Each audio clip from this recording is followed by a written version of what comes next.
Is social media harmful? That's the question being raised and debated. My next guest published an essay in The Atlantic this spring that went viral. It was titled, "Why the Past Years of American Life Have Been Uniquely Stupid." And in the essay, Jonathan Haidt argued that American society today is akin to the citizens of Babel in the days after God rendered them unable to understand one another. He got pushback from Meta, Facebook's parent company, and others contending that academic researchers haven't yet reached a clear consensus on the issue. Well, in a new Atlantic piece, Haidt compares that response to the tobacco companies who kept claiming that science about smoking and lung cancer wasn't settled either. In Yes, Social Media is Really Undermining Democracy, he lists many troubling instances of how social media has polarized and inflamed America and why we need to address it now instead of passively waiting for researchers to reach a consensus. Jonathan Haidt joins me now. He's a social psychologist at the NYU Stern School of Business. He's also the co-author with Greg Lukianoff of The Coddling of the American Mind. Jonathan, welcome back. Causation or correlation? How can you so easily weigh in on one side, not the other?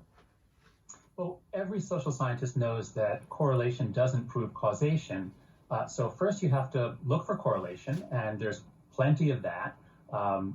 Teenagers began to get incredibly depressed and anxious, basically in 2013, the year after they got on Instagram. Democracies began to get more unstable and more polarized around 2016, basically as political life was moving on to social media platforms. It's very hard to do experiments. We can't manipulate societies here, but we can look at the pattern of findings. There are also experiments on bringing people into the lab and exposing them to news. If you look at the pattern of findings, you actually can tease out alternative hypotheses to what's happening. I know you're at work on a book on this very subject, and I look forward to reading it. You kind of gave us a sneak peek back in the spring with the initial Atlantic essay. I thought it was great, but it was deficient in one way. I thought that you had underplayed the role of cable television news and media, polarized media, in bringing all of this about. You're absolutely right. And that is Facebook, their director of research, made 3 arguments against me. That was one of them, and she's right about that. I did underplay it. Now, if we're talking about the degree to which left and right hate each other, that's affective polarization, that begins rising in the late 90s, and it's just kept going up and up and up. So if we're talking about that, then you're right and she's right. I did mention it in the original article, but I should have emphasized it.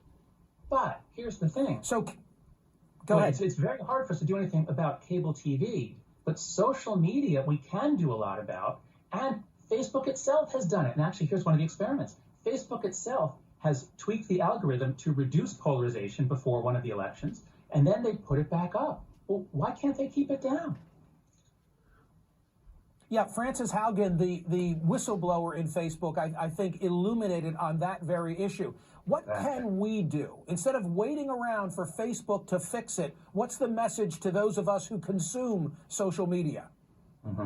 So everybody has to realize we're all being invited in to talk to each other in the middle of the Roman Colosseum. This is not normal conversation. These platforms are not connecting us. They're bringing us into the Colosseum so we can fight and broadcast and preen and dance around so that the people in the audience have something to look at. It's a sick game. It sucks so many people in. We've got to stop it. Refuse to fight. Refuse to go in. It's useful for some things. For example, you yourself, you use it on the program. You can get quick feedback on Twitter. So it does have uses, but we need to use it in ways that advance our goals, not their goals. So be compassionate, be moderate, don't give quick takes, don't never attack people. It doesn't do what you think. All it does is generate engagement and content for the platforms. Can I just take the final word and say that I speak all over the country, knock on wood, I've never had an unpleasant personal encounter with someone who disagrees with me, and there have been many.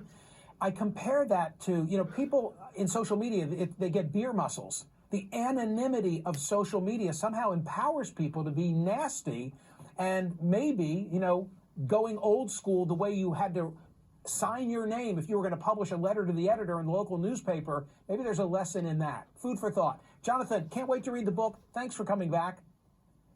My pleasure, Mike.